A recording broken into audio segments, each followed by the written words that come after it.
Siri, tell me how long Josh and Tommy tested bots for before they launched Aviate Finance. Like 12 months. Hi everyone, we are back once again with some more coverage of the Aviate Finance scam. The project leader, Joshua, hosted a 90-minute long AMA last week, held in the middle of the night for me, but the legendary Binance stuff stayed up, soldiered through it, and made the recording, which I'm now going to pinch. Thanks, John.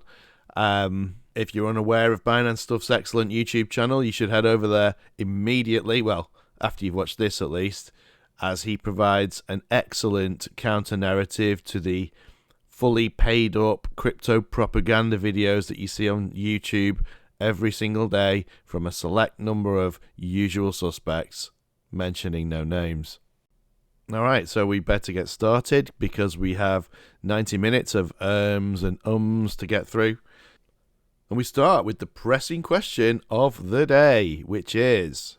How much do you pay True Seekers? We paid True Seekers up front for marketing, so it wasn't much, like 20, 30 grand.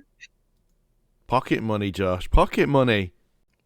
Even with question one, the lesser spotted Joshua is exhibiting his standard trait of squirming around when figures are mentioned. He can't even be nailed down on how much he paid Truth Seekers, which he claims was out of his own pocket. I mean, not being funny, but if I was paying 20 to 30 grand out of my own pocket, I'd damn well know every single penny of it and know exactly where it went.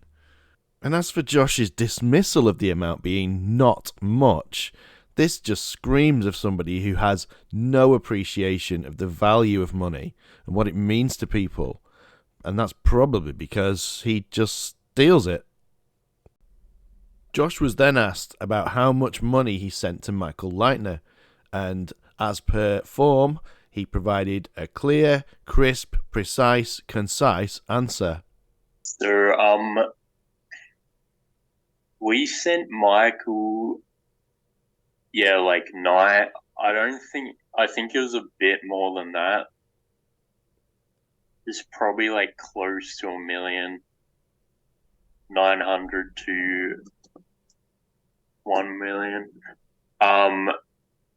It's probably worth mentioning at this point that the excellent Intelligence on Chain YouTube channel has released an interview with Michael Leitner, where Michael does a screen share and actually goes through the transactions that were paid into his wallets and provides wallet data so that anyone can check the blockchain. Seems pretty transparent, and whilst Michael does seem to be utterly incompetent, he does also seem to be telling, for the most part, the truth. I would drop a link to Intelligence on Chain's video, but unfortunately my channel is so minuscule that I don't think YouTube even lets me put links in. So, sorry, you'll have to search for it yourself. So let's say Josh is right and he did send 800 grand, 900 grand, a million, who knows, to Michael Leitner. Don't forget that Josh raised $1.6 million. So even if Michael did dispose of or disappear $1 million, there should still be about 600k left, shouldn't there? So what happened to the rest, Josh? Let's find out. The rest was marketing, and we paid people up front for bots, development. A lot goes into this shit, guys. Yeah. So is Josh actually saying here that if you take the initial pre-sale amount of 1.6 million, you take off, for the sake of argument, $1 million that Michael Leitner had, and you take away what funds Josh claims are left, which is about 300k, that 300k balance was spent on marketing and development? Really? That seems insane. Somebody in the chat goes on to mention the $50,000 payment to Jonathan Seller, and Josh's inability to tell the truth is on display for all to see. Jonathan wasn't paid 50 grand. Oh, really? He was paid 50 grand, but It was for like a bunch of projects, I'm pretty sure. You're pretty sure you paid it to him, Josh? Or did you? This leads us to the inevitable question about who was actually controlling the Aviate Finance pre-sale wallet. Jonathan Seller says the $50,000 he received came from truth seekers, and it was for marketing for multiple projects, including Aviate Finance. And the only way this can be true is if truth seekers were controlling that pre-sale wallet of Aviate Finance, and it would also explain why Josh hasn't got a clue what Jonathan Seller was paid for. Somebody in the chat quite legitimately asks for a spreadsheet with a breakdown of all the finances of Aviate, but Josh being Josh, he completely swerves this one and instead has a mini rant about the fall guy, Michael Leitner. I mean, my number one priority right now is trying to get this money back in any way that I can. I think that should be the priority, and we actually do have a good chance at that. And how's that, Josh? Because he's so doxed. He sent me his driver's license before I sent him anything. It's not like some anonymous hack happened or some bullshit that happens in other projects. This is a fully doxed person committing fraud. Like, it might take us a little bit, but we should actually be able to at least get him in a room and have people interrogate him and shit. I mean, the way.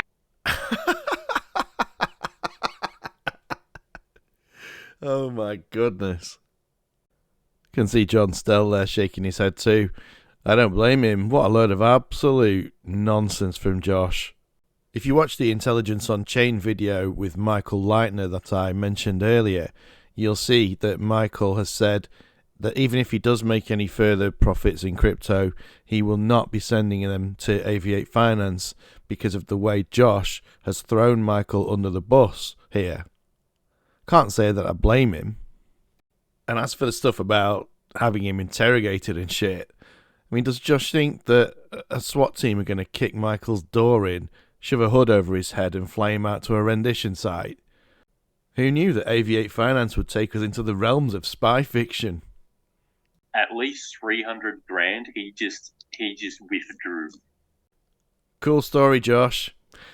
Actually, this is a true story from Josh. Michael did withdraw $300,000 from his KuCoin, and you can see it on the excellent video from JP of Intelligence on Chain.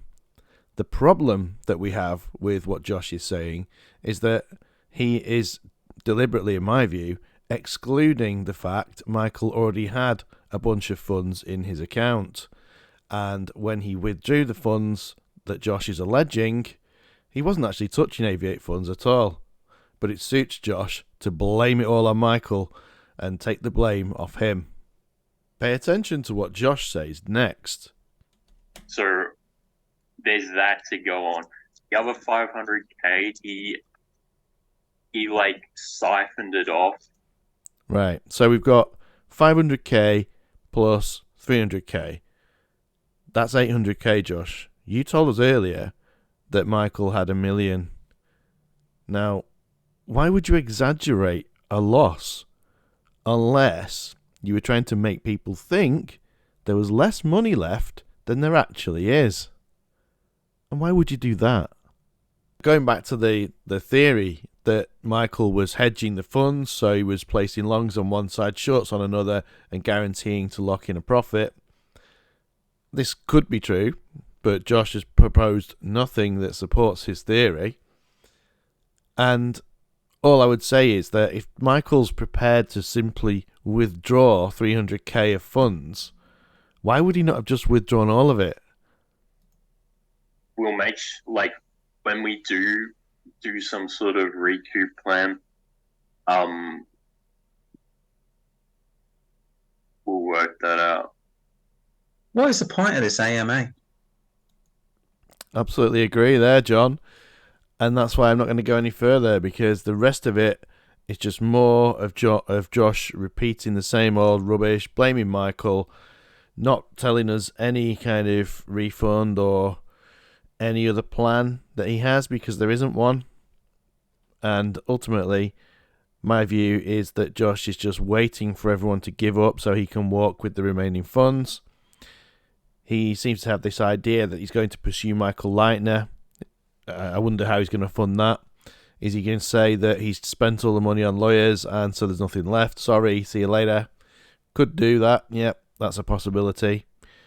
Other than that, I think Josh is just going to try and hope everyone forgets about it. But certainly I won't be forgetting about it. Even though my bag is really, really small compared to some people, it's still an out-and-out scam, this project. Josh should be jailed, in my opinion, and hopefully one day he will be. To finish up, I just want to mention two things. The first thing is Binance Stuff's YouTube channel once again. He has done additional coverage of Aviate Finance, notably that Joshua has entered the BroodFi Discord server and is antagonizing investors in there, spewing his standard rhetoric about it all being Michael's fault and that Michael's shown no proof of anything. Well, people in glass houses, Josh, you know. So, yeah, go and check Binance Stuff out. The YouTube machine who just keeps on pumping out videos highlighting all the Ponzi schemes that are being shilled by the paid-up propaganda on YouTube. The second thing is a little nugget of an audio clip that we found on the Google machine featuring not Joshua, but actually the secretive brother, Tommy, and his views on transparency and Aviate Finance. Take it away, Tommy. Tom doesn't think we need logs. He thinks it's fine if we just continue. Because, look, it's just going to end up being them seeing more screenshots anyway. We're giving you the transparency that we said we would give you before you invested, and we're working very hard on the bots, and you know this. Like, I don't know what the problem is. When you invest in these things, you are putting a bit of blind trust in us. That's the reality of it. Yeah. We've also showed the level of transparency that was promised beforehand, which is showing like screenshots of logs, screenshots of the account, and I don't want to do that. We've worked hard. We did everything. We got the bot set up, and then we're just gonna throw it all away. It does work. You gotta give it time, man. 3 months is nothing. When you're looking at we looked at years and years of history, and then you're just like condensing it down to a few months and saying like expecting massive returns. You're expecting it just to be consistent 10%. It's gonna deviate. That was what we were hitting, to be fair, but the market's just different. We tested them ourselves. Some of them have 18 months of history, like real trading data.